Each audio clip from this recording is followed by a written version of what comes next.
ॐ सोमनाथाय नमः। ॐ मल्लिकार्जुनाय नमः।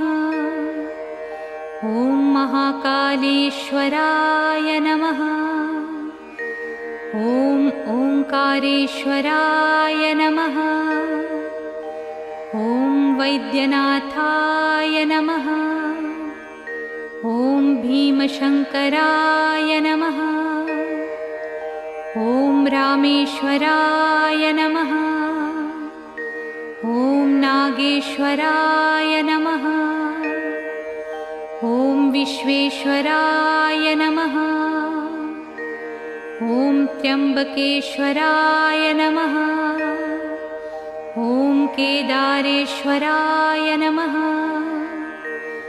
ॐ भुस्मेश्वराय नमः।